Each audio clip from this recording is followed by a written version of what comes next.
I'm Bailey Parnell, and this is Let's Think This Through. Join me for drinks as I bring on guests for conversations that inspire, amuse, and challenge us, but in a fun and relaxing kind of way. Ultimately, it's to help us all learn and live a better, easier life. So let's think this through.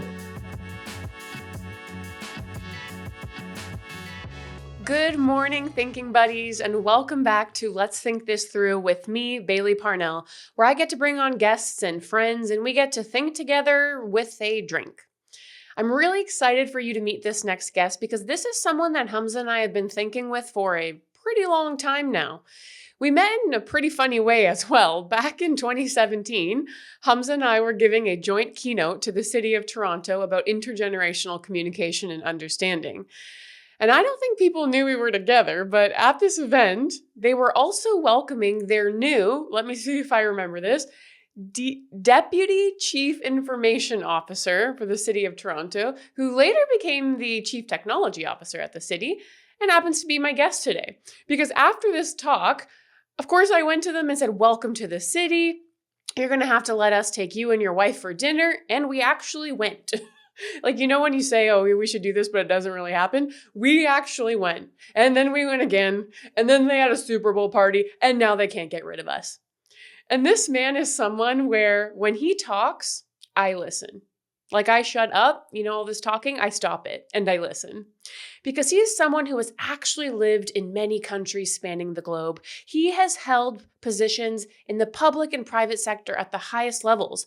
But as much as he has achieved professionally, we are friends because behind closed doors, personally, he and his wife are incredible people. So on this episode of Let's Think This Through, I am so excited for you all to have a drink with our friend, Lawrence Eta. Welcome, Lawrence. Thank you. It's great to be here, Bailey. Thanks for having me. This is wonderful. Anytime we can catch up, I am here and I am all ears. And in the intro, I said, when this man talks, you listen. So you have to introduce yourself to the people. Yes, my name is Lawrence Eta, and I'm a global thought leader in the space of digital technology, smart cities, and all things tech, but also all things that are fun and tech. Because sometimes it can be really serious. So we can have Fun. fun with this. Yes, fun. That's hard. That's a hard word these days, but we need to have fun and smile every now and then, right? I know, but now I'm wondering, like, skip all the rest. What would be one of your what's your funnest piece of technology right now? Yeah, that's a really, I think one of the things that I think is really cool would be holograms. Oh, neat. Where's that at right Yes. now? Well, there are, there's not many places that it's specifically there, but I think if I was going to sort of build something new, to be creating a hologram, and I have some ideas about how that would be utilized, but a hologram that can sort of follow you around and be your companion and just guide you through things would be really good.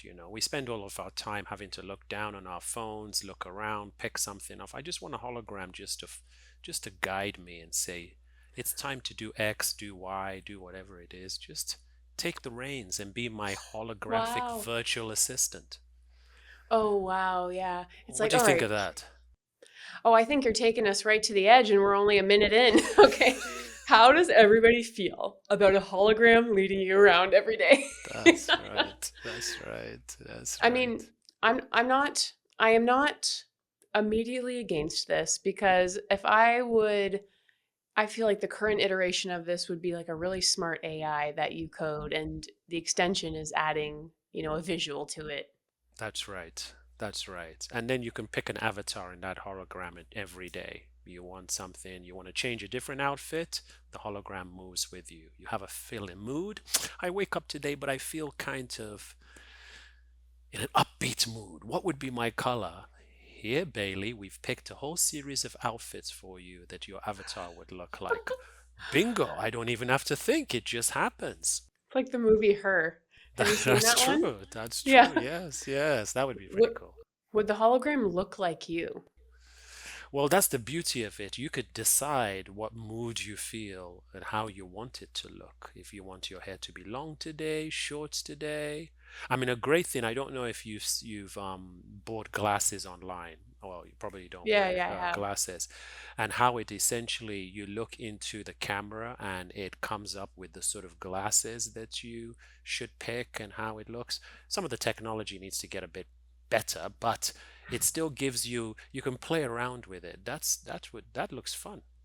That's the sort of Mhm. way I envision it. Well, I think it sounds fun too. What are you drinking today? Um, I'm a tea drinker. I'm drinking chamomile tea Hmm. with honey and vanilla in it. I'm very Oh. partial to vanilla. I love vanilla and I love honey, so that's what Mm. I'm drinking. And chamomile is good because then there's not caffeine in it, and you can rest and take it easy. So that's what I'm drinking. What about you? What are you drinking today?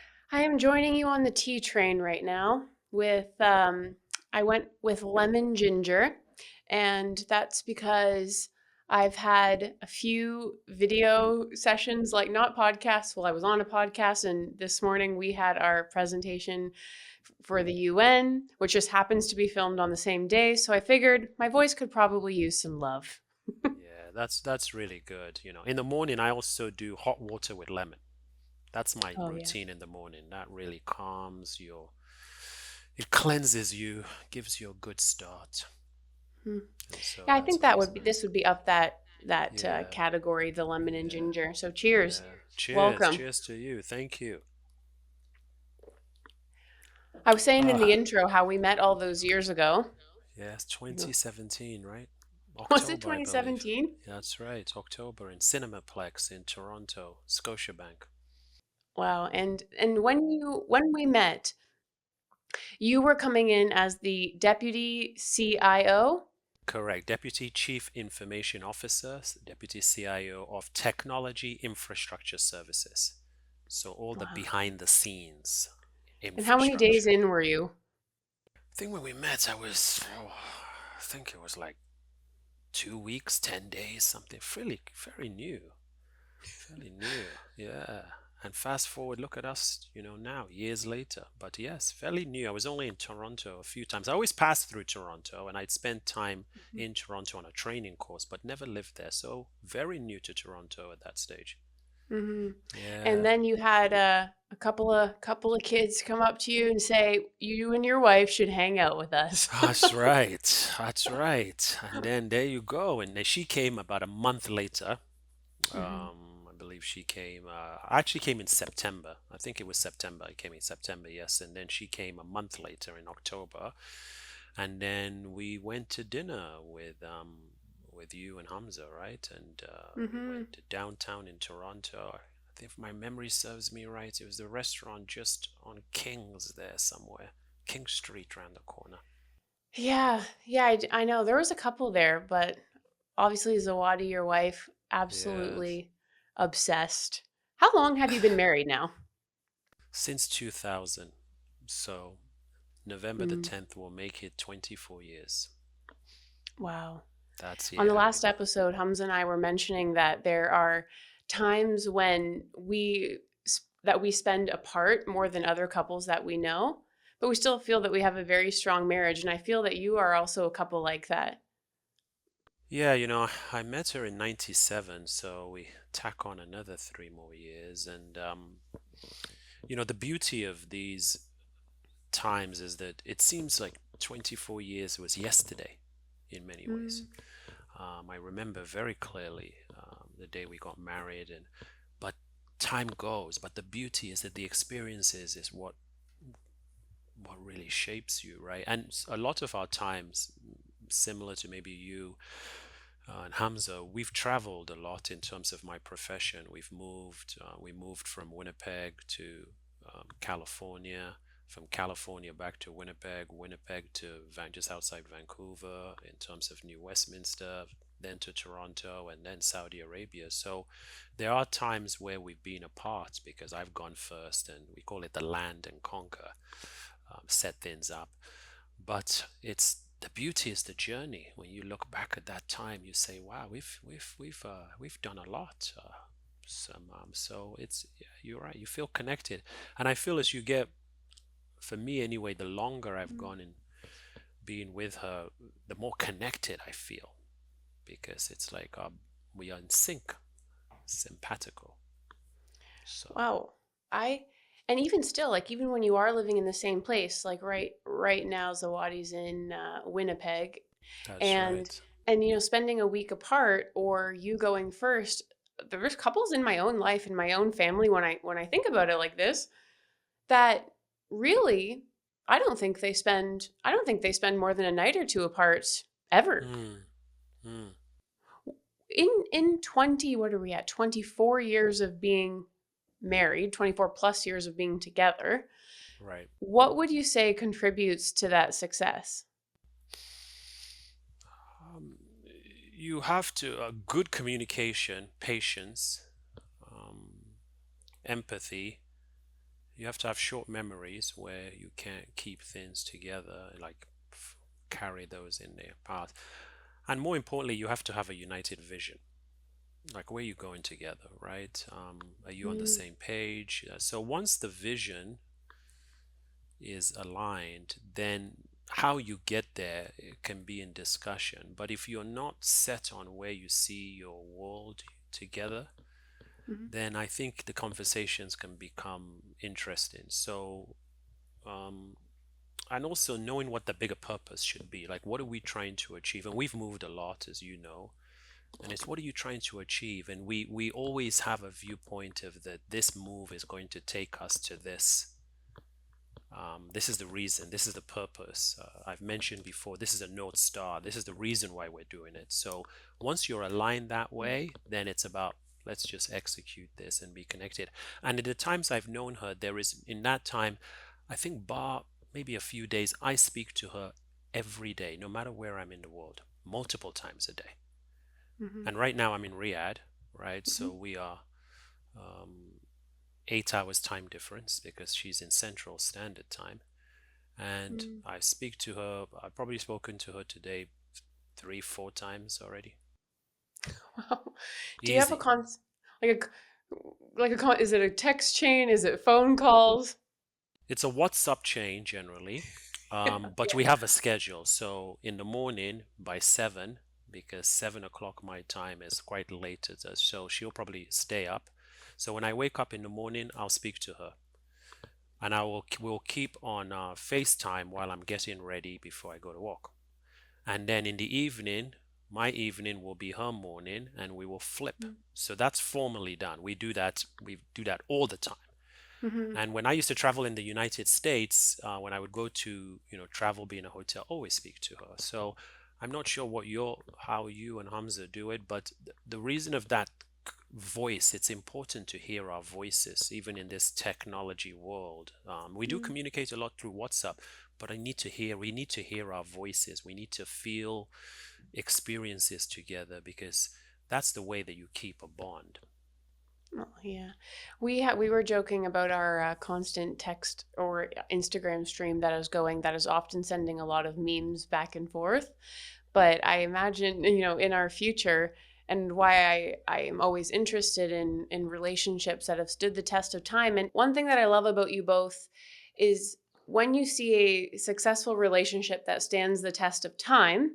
And with you, because we know you, we also know that you actually like still like each other. It's not like you're like, oh yeah, like we've been married 30 years, ball and chain jokes. Like you Yes, actually yes. enjoy each other's company and still make each other better. So I just love hearing sort of like any wisdom anyone has learned along the way. Mm. Well, she is my best friend. So there is a deep connection of my best friend, my advisor, trusted confidant. But what I've really learned is that she complements me and bridges things that I may have not thought of. And she has tremendous vision. Um, Hmm. so she's actually more of the visionary, Hmm. and I'm the one who executes. So that complements each other. She'll come up with ideas. She can come up with lots of ideas of what we should do. And then I'll take it and I'll run with that. But I really enjoy her company. I just genuinely enjoy her company. And so there's a deep care in there of this is a really nice person who has my best interest at heart. and it's just warm. It's just warm, and she just cares. And you know when somebody really cares for you, I know you probably feel that's with Hamza. Hmm. It's like this person has my back. It's a nice feeling. Yeah, it makes So you feel like yeah, almost, I feel sad when people have not experienced that. that's right. That's right. And it doesn't feel like the journey is just you're just putting in time. It feels that every day is new experiences for us. Yeah, and like I think doing new things together is important, like making these new Mm, memories, but also discovering together what you like. And it doesn't have to be travel, it can be literally like trying a hobby together or taking some interest correct. in something that they're into, you know? Correct. Correct. And you know, we some some individuals like their own time in terms of their private time. We just do things together. It's Yeah, yeah. just, I mean, that's just how it's not forced. We vacation together. We spend a lot of time together in Hmm. terms of bar walk or bar that piece. Hmm. And she's helped me grow. She's just helped me. She's challenged me and helped me grow. And to me, that's very beautiful. I think that in a weird way, even though you're talking about your marriage, it's like lessons that Mhm. can be learned for really any part of people's lives and even friendships, if you think about it. And oh god, my gosh, like boss relationships too. Now that I'm thinking it through, because you're saying we we actually have a friendship, like we've prioritized a friendship where we care for one another. We actually help each other grow, so we understand, like, Mhm. and with that comes change, and allowing that person that space to grow and change. And the third thing I'm pulling is having a shared vision, which I think a lot of couples in my life, even just like my family, I don't think they think like, what is the vision of the Mhm. marriage? Like this is like the business of we, this is the mission of us. Like what are we trying to achieve? And I think when it comes to growing, when it comes to establishing a foundation of a friendship, and when it comes to shared vision, that kind of sounds like something that should be happening like in workplaces too. Indeed. I mean, that's why you always start with a vision, and then the vision goes to a strategy, and then how do you implement that strategy? But the reason why the vision is so crucial is that when you come through turbulent waters, and it always happens, there's challenges. If you're not centered on the vision, it's very hard now to then try to keep on track. So if you're not both connected on the why are Hmm. we here? Why are we doing this? Then it becomes very difficult when there's both external or internal forces or whatever it is going on with humans. I mean, there's nothing that's perfect. There's challenges along the way. Hmm. And one of the things that I really learned is that when I watched sort of role models or watched people of my home, I think having that life partner is very it brings calm to Hmm. sometimes a very chaotic, busy world. And when you have that backing, then you can achieve anything. You can achieve anything that you both set your minds to. So, and as we go through, because we've moved a lot and it's generally Hmm. been my career, but I would say that the thing that I value the most is, quite frankly, a successful marriage. I'll take that then. I mean, it's important to have a good Hmm. career and achieve that, but my biggest achievement is that. Absolutely. It's the thing that brings me actually the most inner peace of joy. To say Oh, that, through many moves, many different experiences, that you're still with the person that you met, you know, 27, almost 28 years ago, and hmm. you've lived in all these different places, and you're still together in a way that you're still connected, as you said, not with, oh, We're just married, are we? Mm, Just yeah. going through the paces, are we? No, actually, no. Yeah. That's we are married. We are, and we are together, and we care, and we want to support each other, and we have tremendous love for each other, and that's redefined as it goes on, right? So Hmm. I think that's beautiful. It's very nice. Yeah, I think you definitely carry a lot of that into other parts of your life too. There's no doubt. But you have moved a lot, and you are in. Well, tell people where you are physically right now. Riyadh, Saudi Arabia, in the Middle East. So, a place you visited as well, right? You actually visited Yes. here first before we moved here. Yeah, I've been there a couple times actually. Most Mm. of my listeners are in North America. What would you say was the most unexpected thing about living in Saudi? Um, Maybe I'll say the three things that have been, because I've moved so very many places, I generally have no expectations when I start. I come with a clean slate. As soon as I get on an airline and I'm traveling, I'm like, it's a clean canvas. Mm-hmm. But I will Mm-hmm. say the three things that has been very pleasantly, not surprising, but impressive. Um, the warmth of the people, I mean, they've just been warmed.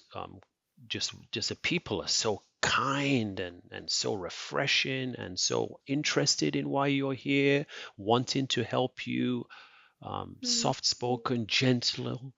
The healthcare is fantastic. Oh wow, yeah.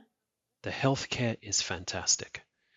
And it's the most digitally advanced country I've lived in. And I've lived in Nigeria, the UK, United Kingdom, Canada, the US. It's the most digitally advanced country. Wow. How does that That's end up somebody in coming some there. how does that That's end up something in same from something there. like healthcare? Well, on my phone right now, I can Mm-hmm. book a doctor in minutes. Just anyone? I can select.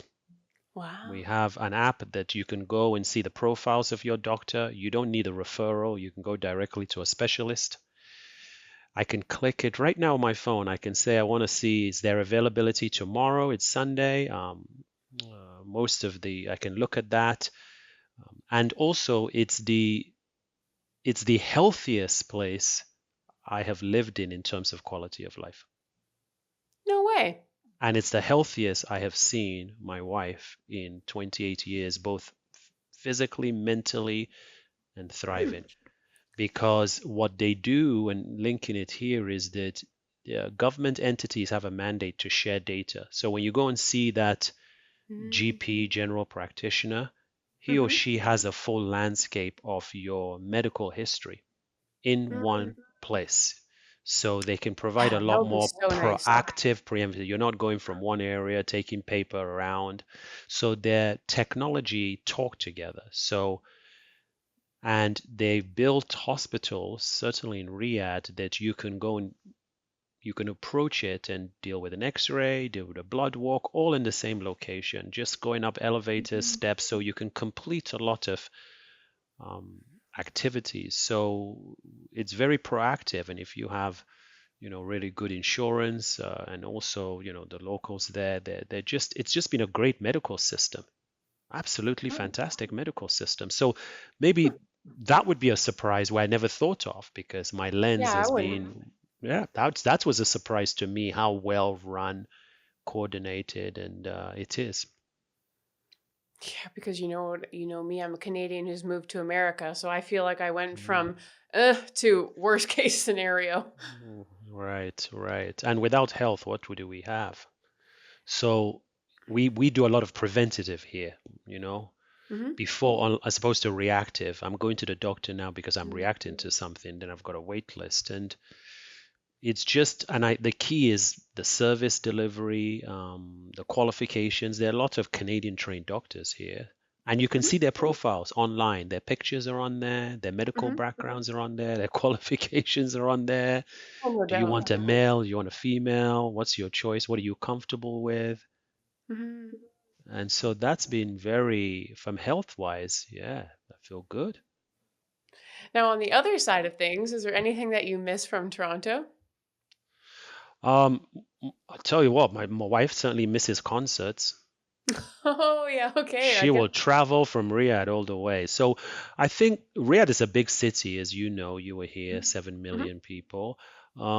I think public transportation I miss, and it's coming here. They're building a mhm, train system. So, in Toronto, where we lived as well, we were, similar to you lived downtown, we were in mhm. the west of the city. So I miss the commuting, not having to drive or be driven Right. because traffic is challenging with being in a city so large and everyone drives. So I miss that. Mhm. Um, I miss also the theatre of Toronto, Mirvish, some of the best theatre. I was a season ticket holder of Mirvish. Loved that. We loved that. Yeah, I can see that. I mean, both of you like Yeah, to go to shows. yes, love to shows. So I miss that. Mhm.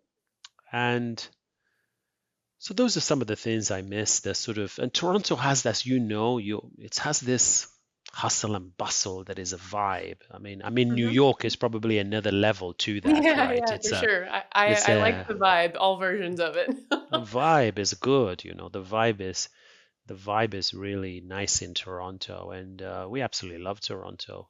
Out of all the cities we've moved to, until here, in terms of when we moved to the States, it was probably the happiest time we had those 5 years in Oh, Toronto. really? Yeah, yeah, it was very hard to leave. It was very difficult to leave the decision that we made.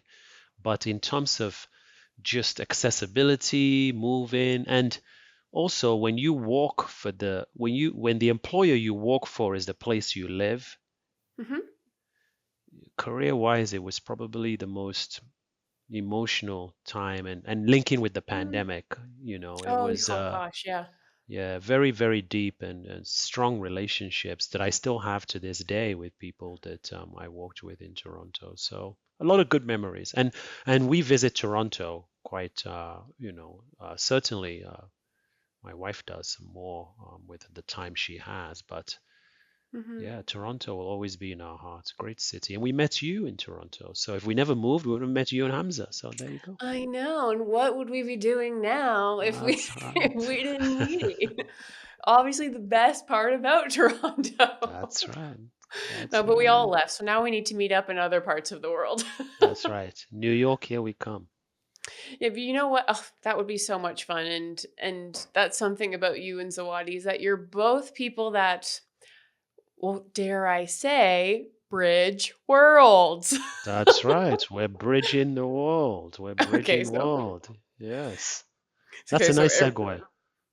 well, I just thought that one up off the That's top of very my head. good. So That's everyone, awesome. Lawrence's book is called Bridging Worlds. Did you get that? It's a nice Okay, segue. Thank you for the but you plug. did write a book, which I thought I was did. incredible, and it came out this year, so you have to tell That's everyone right. about it, obviously.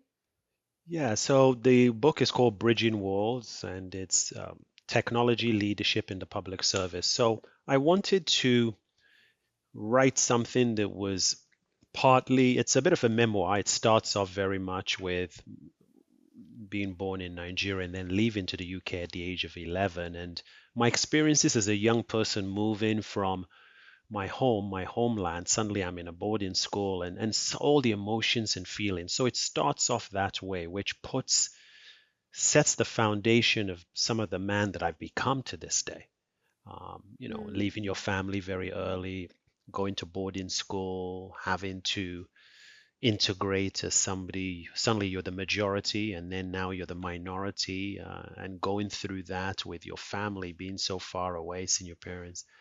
And then it pivots into how I entered the technology sector and some of the areas there that I've learned in leadership, some of the experiences I've had, some of the impacts of diversity, equity, and inclusion that really mhm. impacted me. And each chapter of the book, I thought if I was a younger Lawrence, and having role models that necessarily, when I was a younger Lawrence, they didn't look like me because I've been in the West since the age of 11 and I never Mhm. went back to Nigeria permanently. What could be some lessons learned? So, on each chapter, there are takeaways. Mm. So, the book is a memoir, but very much at the start, then how we get into the public service, why I chose public service, leadership in there, leading through the pandemic, and Yeah. and shaping really shaped me of public service because Zawadi walked in. public service for 16 years and Hmm. federal government. She was there, and she for years she would say to me, join the public service, and I had a certain opinion of that. That's what What I'll was say. I it? had well, the sort of clean version is that you know, there's a lot of talk, not much action. Yeah, yeah, exactly right. I had this, and I was actually, I mean, my perception was wrong. I got in there and I was like, this group, this sector, they walk, this is a tough, tough job Mm-hmm. with the public on you, and that, and the role I became. So the book is really about bridging world's five countries, Hmm. Okay, Nigeria, the wow. UK, Canada, the US, going as a young boy into those countries, coming into this sector. I chose this industry because I felt this industry would give me a good livelihood, and it has. But Hmm. it was very, very scientific in what I chose. I said I needed a profession where I Yeah. felt that would, and I just felt in a certain time in the 90s that this was a profession that would grow. So it was very much about practical. I'm going to choose a Yeah. profession that I can have a job, maintain a job. And I think that this profession, computers are just coming out. I'm showing my age now. So it was a very practical decision. It wasn't because it was the dream I had calling. I actually wanted to do a business degree. So I was Bridging actually World talks wondering, of like, that. what was the Yeah, dream calling, if you can remember back as business. young? Yeah, business Oh. studies. But when I was in the UK, I felt having a Bachelor of Science would give me advantage because it was a Mm. science degree as opposed to a Bachelor of Arts to get a job. Because my parents Right. were in the UK, right? So I was quite self-sufficient very young. So I thought a Bachelor of Science. It's funny, my first job didn't end up being in the technology space. I actually went into retail management, but I felt having a technical competency Hmm. would give me an opportunity to get employment. So it was very much focused. So Bridging World talks about that, bridging the world, which is also really linked into the way I approach people, Hmm. my thoughts of actually trying to mediate, find a path, find a solution. Yeah. So it was passionate, and it's just been in fact, it was an emotional experience, doing this book because it brought certain feelings, and at the same token, it was a helpful experience to say, wow, I guess I've come a long way. If you had I asked me actually two was years wondering ago, yeah, because a memoir is different. Like, I was wondering what it was like to revisit your past and write down all mm, those memories. very, very emotional in part. Um, and also, Zawadi was part of the journey in writing because there were memories where, when somebody has known you almost 28 years, which is half Yeah. your sort of practical life, they know you. So she was able to bring things up. It also allowed me to be connected with my country of birth, Oh, say um, more. Nigeria. Well, when as the book starts off being an 11-year-old or being a young person, there are memories of me thinking of Lagos, where I grew up. There are memories of me remembering how the streets used to feel. There are Yeah. memories of me remembering getting ready to go to boarding school and convincing my parents to go to boarding school. It wasn't, I convinced them at 11. So it brought a lot of Wow. memories. Yeah, it brought a lot of memories, and it allowed me remember my roots and my Nigerian African roots. So that was very special for me because over the course of one's career, you put that sometimes in your rearview mirror and you just forge ahead. So it brought me back to the original start, and Hmm. then to become the CTO, which was a real pillar in my career. I mean, to be the Hmm. chief technology officer of the fourth largest city in North America, it's Absolutely. it was just, and the responsibility at the pandemic to try to take the city through that period, and because of technology, the city did not off anyone. And the city manager actually said that technology played, and to walk with inspiring people of diversity. And Hmm. then the book also talks about how I made my senior leadership team all women from a diverse background. I purposely hired all Wow, women. really? Yes. I don't think I knew It that. Yes, it's in there. Intentional. I was very intentional. Very, very intentional. Wow. From Intentional all inclusion. diverse. Yes, very. And from looking at resumes that I wanted there, with different background. I was very, very, because there's this narrative that not that women in tech, in leadership roles, the percentage sometimes doesn't bear out. You don't see as much. So I wanted Toronto to have that. I wanted my leadership team to have that. I wanted people to feel that there could be women in tech. And when I left, Hmm. the person who took over the interim CTO was one of the people that joined us, and she was a woman. So that to me was a Hmm. special moment. Oh, yeah. I mean, if you just like maybe people still aren't ready to talk about it or something, but at some point we're going to be like, you had to take the entire city into a bigger online space in the Right. pandemic when everyone else was trying to figure out what their how their job would change. It was like, how is the city going to run? Like that's no Correct. small feat. Correct. Yeah. I mean, we went from 1,000 to 11,000 remote workers in 6 weeks. Yeah, that doesn't have. I mean, that's just. I No. know, like Mm, lots of businesses had to sort this out, but from public service, there's other stakes. correct. There's. It's not like you can just make a decision like that, right? There's public interest here.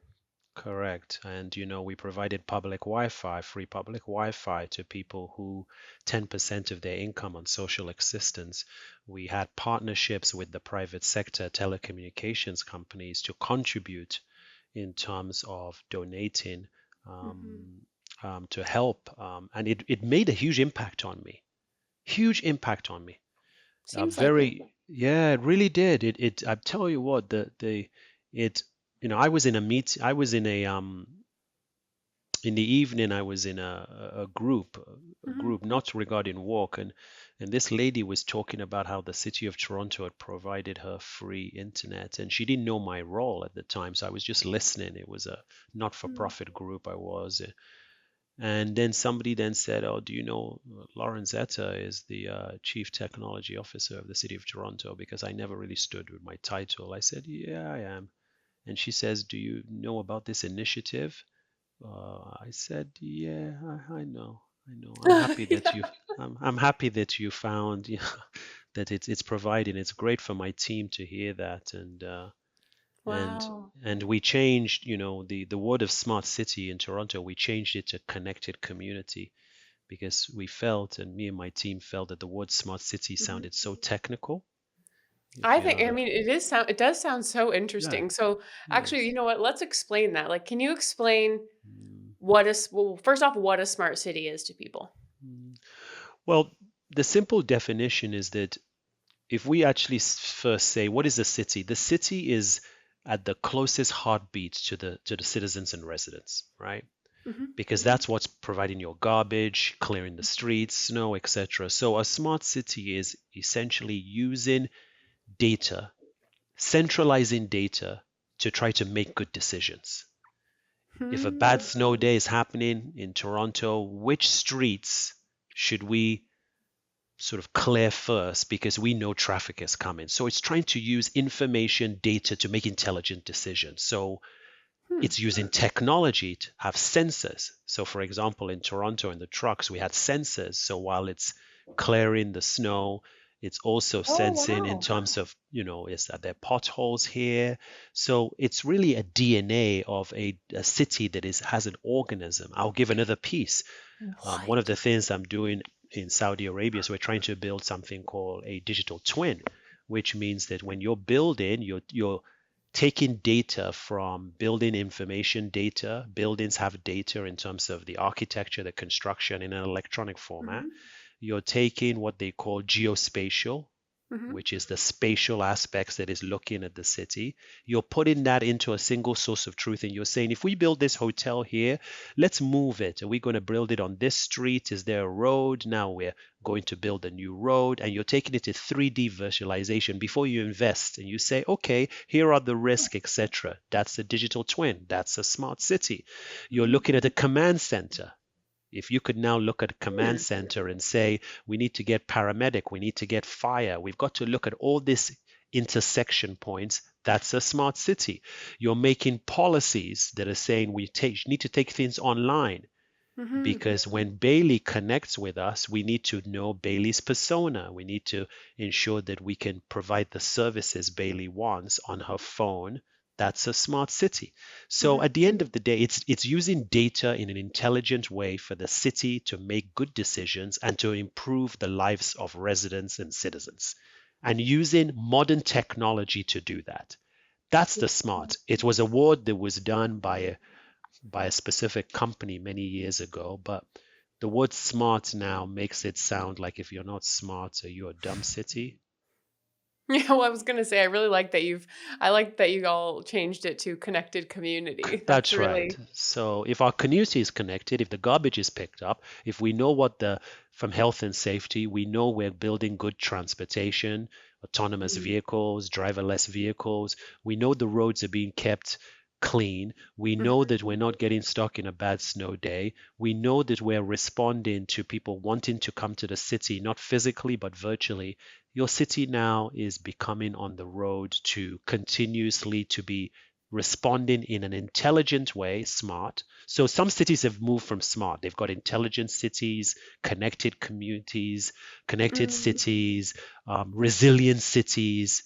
mhm. So smart city is a big brand now. There's a huge industry, but at the end of the day, it's really being responsive to the needs of the public.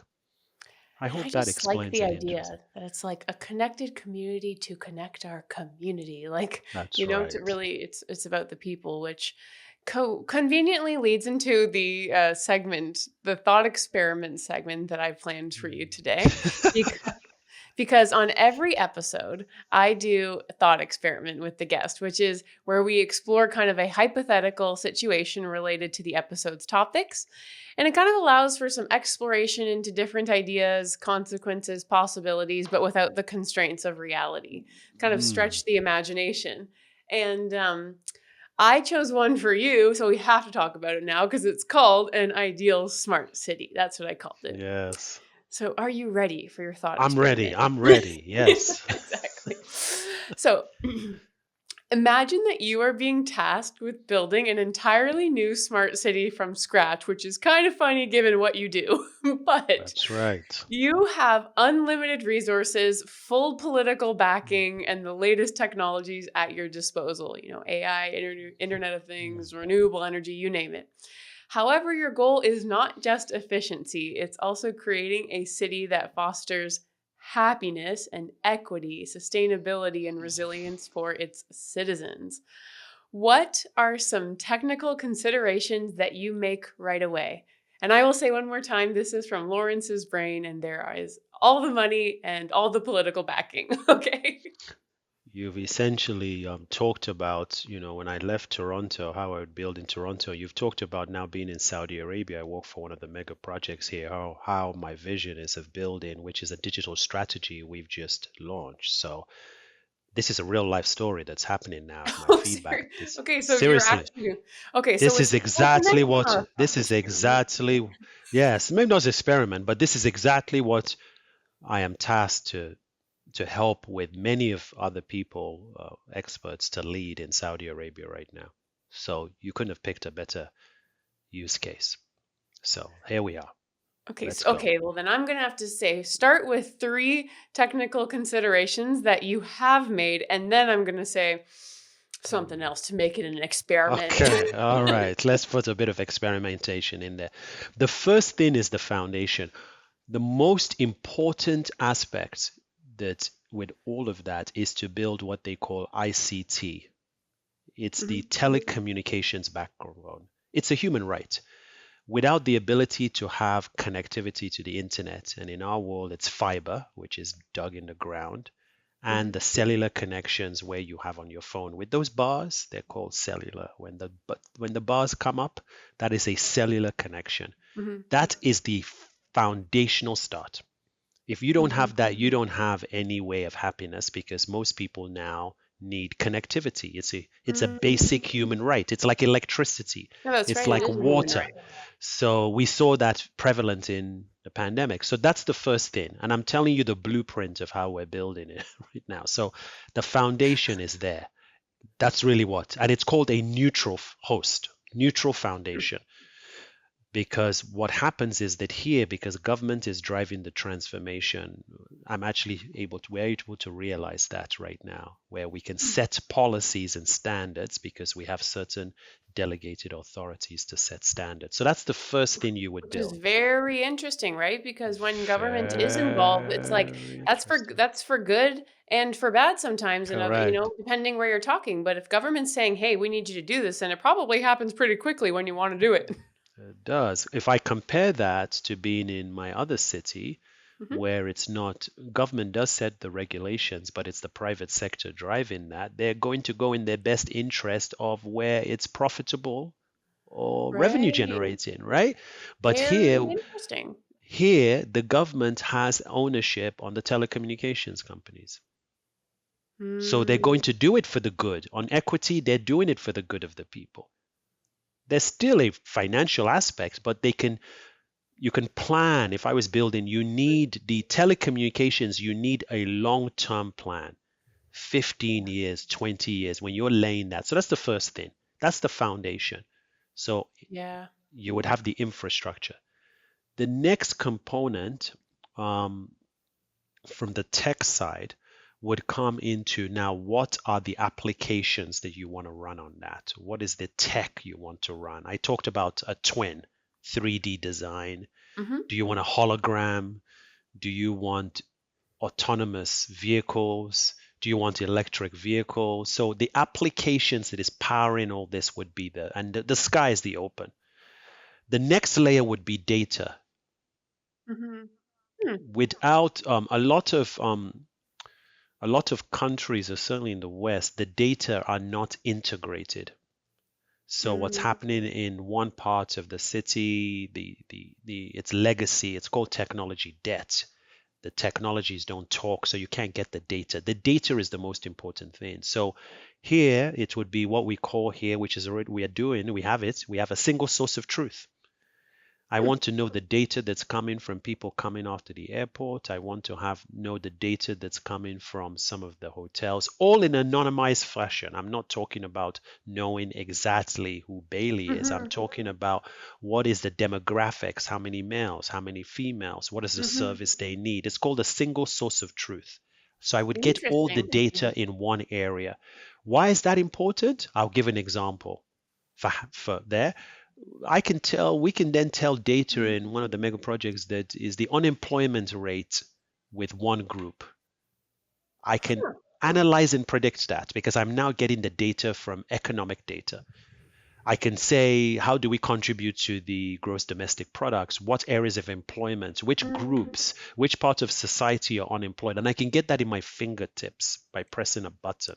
Well, you know what's so cool about this, Lawrence, is like I think when I'm out there in the world and in my lens of technology is, social sciences, how we experience it. And so I run Yes, into a lot of people who have like fear of your data being taken and it being used for like crime and punishment, and that's like where people's heads often go here. But I correct, think this is an example of like the good side of technology is also the good side of people, and it's like the correct, same data can be used to help people connect their healthcare, to not have to go to 7 different places, to understand like to make actually data driven decisions from a policy level. And correct, it's not like, oh yeah, we don't, sorry, the immigration doesn't talk to taxes, sorry. It's like, correct, wait, so this to correct. me as a citizen, like if I were a consumer in a company and I'm thinking about myself as like a citizen of a smart city, this would suit my brain. Correct. Absolutely. And then you have another layer that starts to say is that the data then comes from public sector. So federal government we would pull the data, would pull the data from in our case provincial or in the US Mm. state governments, and you're putting it all together, and then you can run machine learning and all the things on AI we talk about. But without the data, you have nothing. You can't do any of those things. But on the top, then, from that data layer comes the channels. Hmm. This is the phrase used. And what are channels? They're called omni-channels. So using your phone is a channel. Mhm. Using your computer is a channel. Some people in some countries go on their website There is mobile apps, there's apps you have. So Mm. that's a channel. Another channel could be other vehicles. So the channel then becomes very important. How is the resident and citizen communicating with you? And you meet them where they're comfortable. So Mm-hmm. if they're comfortable using their phone in some countries, that's where it is. Most of the world is moving on to apps anyway. So the channel Mm. becomes, so for example, in the city, we have a tourism app that centralizes all the services. Where are all the restaurants? What is the geography through GPS? What is the rating on there? So imagine Toronto having all the restaurants, or certainly you can select them knowing what is your preference. And that also builds into connected now to the taxis and the rest of the ecosystem, Interesting. right? And but Huh. what it starts with is what we call the personas. So before you actually get into the tech, you need the personas. That means, is the persona a visitor? Is the persona a resident? Is the persona a business? Is the Mm-hmm. persona an investor? So the top layer, it's personas, then channels, Mm-hmm. the channel you're going to access, then data, then Yeah. the application, and then the telecommunications. That is the architectural blueprint that I am involved today in a mega project in Saudi Arabia in building this. And Mhm. that's how I would have built Toronto if I was starting again. And it's beautiful. With foundation, and it to me, it's like making me think about what's possible. Um, Even now, because like as the stuff, you know what, I've just decided I think public sector technology is my favorite There you because go. even the stuff you're saying, it's like this tourism app. I can think of 7 apps that I use that are in the tourism space. I don't know, Resi and Kayak and all these ones. But you and I know that these are private companies, which means that Correct. especially if they're public, whatever they say on their website or not, they owe to shareholders or they owe to profit. But the thought experiment, like even in my own head right now, is like when it is public sector technology, the chief question is what is good for the people? And I honestly That's right. wish all technology was like that. Like, this is really interesting to me.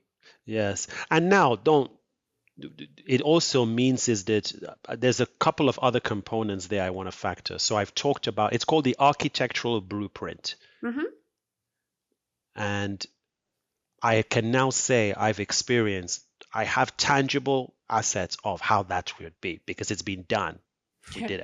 I've done it here in terms of not totally building it, but actually building a strategy on that of how that would be. The next piece that is really, really important is the modernization of policies. So in a lot of developed countries, there were policies written in the days of paper when we were still faxing or moving paper. And in the pandemic, we experienced that. We had to change policies very Mm-hmm. quickly to make it digitized, legislation and those things. So the policies need to be say, you can accept it in a digital format. You don't have to now accept it in paper. For example, we digitized very quickly in the city of Toronto during the pandemic burial permits that meant you had to physically come to the city to get Mm-hmm. it in a physical format. And of course, people couldn't come. So the policy is very important. What I've mentioned in that architecture is called the digital infrastructure. So the blueprint I've given you, if you were summarizing those steps I've just said, that is a digital infrastructure. That is and that can scale in any city in the world, any city. It's nothing, it's just most cities in the West are not integrated of that Mm-hmm. architectural blueprint. So then you need the policies, but you need the governance as well. And that is the very challenging because governance is about people, it's about organizing. In the West, we have a federated model. The Mm-hmm. federal government doesn't have certain jurisdiction on the province. The province doesn't have certain jurisdiction on the city. Right. So Yeah. you're essentially sort of navigating and facilitating a group of stakeholders to do the right thing. So I'll give an example. The digital twin that I mentioned in that 3D, I Mm-hmm. had that conversation in Toronto in 2018. And Mm-hmm. my first thought was that how are we going to govern this? Because each of these entities Interesting. or agencies have different board structures, different governance structures. The That city can has sound so overall, tiring. Very tricky. So the governance becomes really important, and the standard operating procedures or policies become important. So that's the non-tech, but that is just as important. And when I start conversations, I'm probably one of the people who doesn't start on tech. I start on humanity. We talked about that. I start on the humans. So people will say, well, why don't you want to go to the tech? I said, the tech is easier. Oh, It's like yeah. the tech is easier. The people is organizing people. That's where the change management, the Mm, EQ, emotional intelligence, that's the hard stuff. But the tech, I can bring the tech. But if nobody is using the app because I can't get data of all the taxi services because I don't have the policy or the legislation, what's the point of the tech? mhm, mhm. You can't get AI. AI will mean nothing if you don't put all the data in an area. So that approach is not about, and another thing as well is that it's not about, pilots are important. Proof of concepts are important. You want to test the concepts. That's very important. But the challenge where smart cities overall, um, our challenge is that it can't scale. How do I now take that approach for 2.9 million Right. people? I don't It's just tough. want experimentation. And then what does that mean? I need to build trust and confidence in the citizen and residents. And if I don't build the trust and confidence by I'm protecting your data, it's Mm, private, we're not saying who you are, we're using it to bring good experience. I want to give you a good customer experience. I want you to know that when you press a button, you can go and get your doctor right away without having to mm.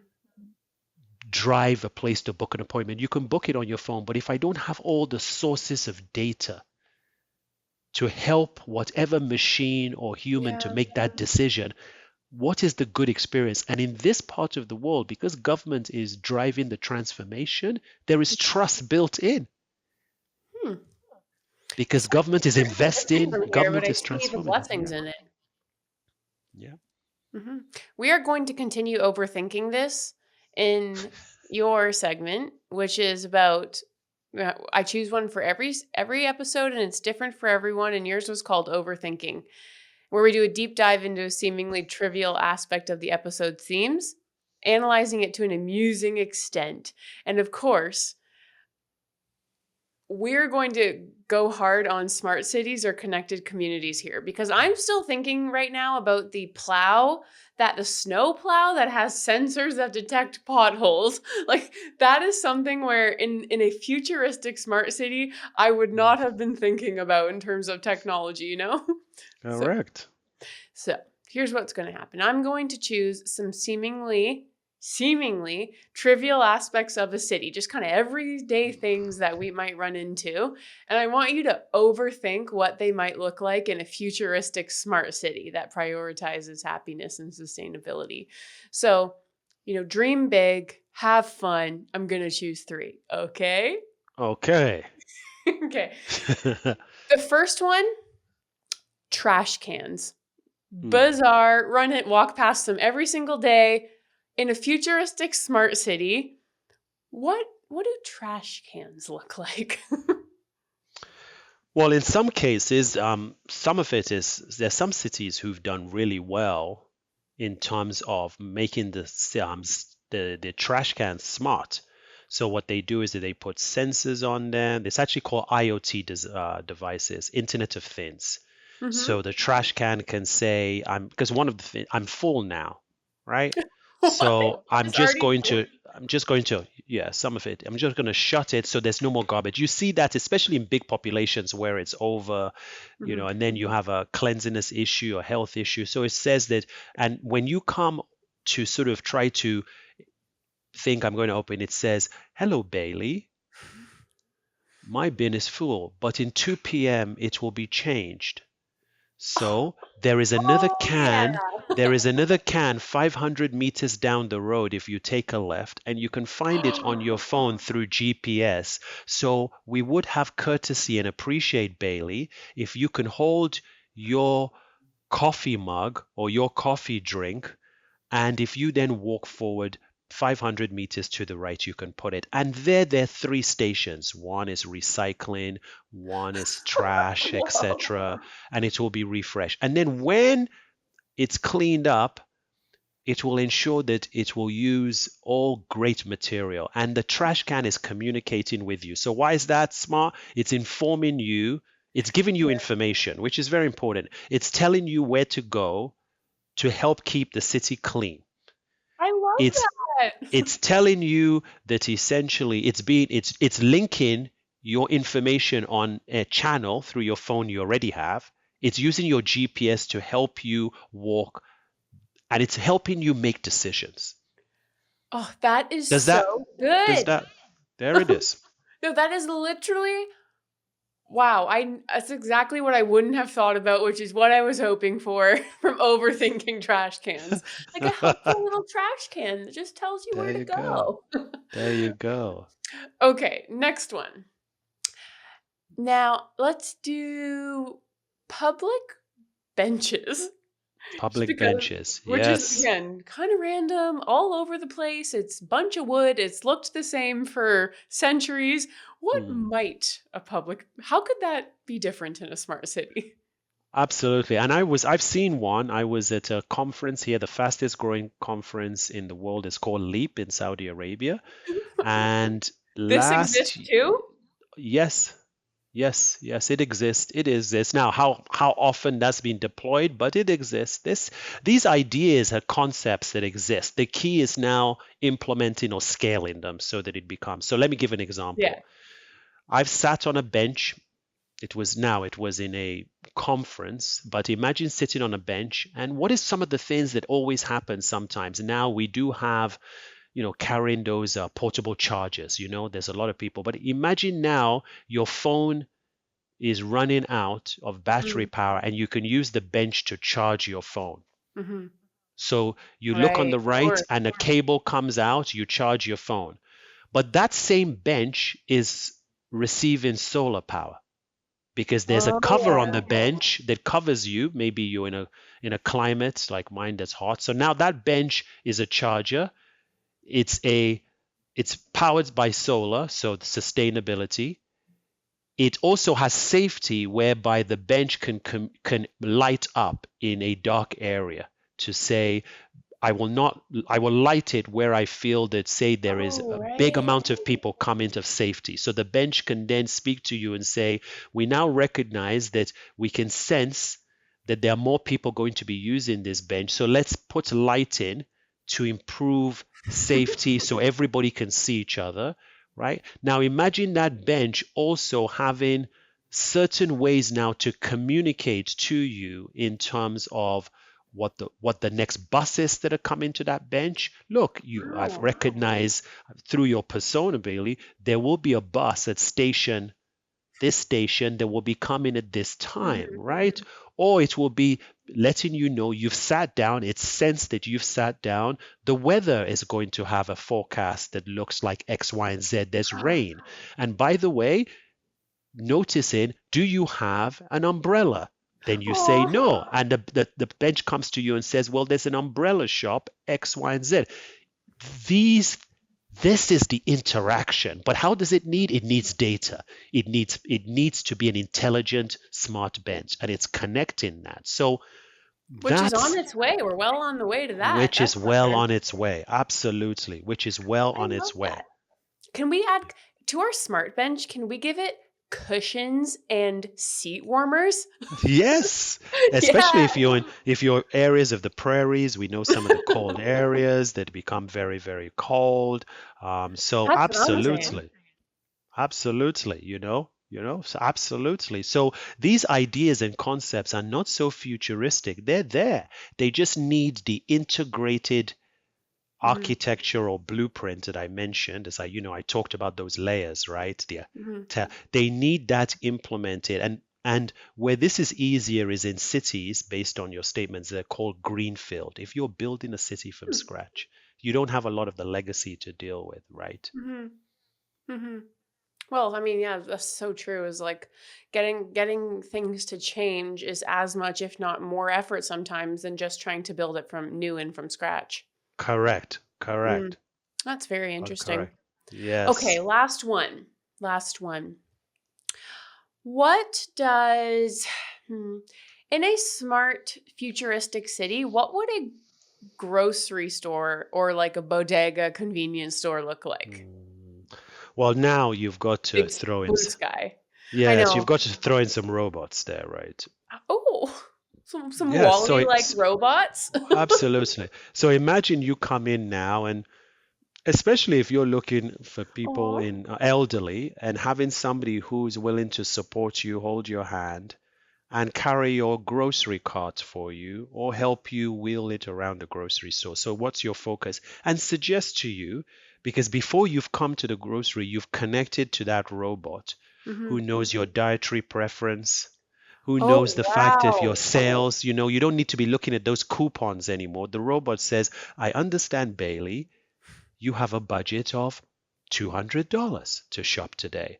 And I understand you're a vegan or you're a vegetarian or you like, you're not. Here's your dietary preference. Here's the areas. And I've assembled and you've uploaded the menu you're going to cook for this week. Oh. So, with that, let's look at the best value for you as they walk through the aisles with you while Hmm. you are focused, and they say there's a selection, there's an oregano there is this particular herbs and spices, here's the discount. Also, what do you save? In the West we have all these flyers. When you go into groceries, you see all this paper of flyers, right? We've Hmm. eliminated all that. We don't need to deal with any more trees, killing any more trees. We've eliminated that.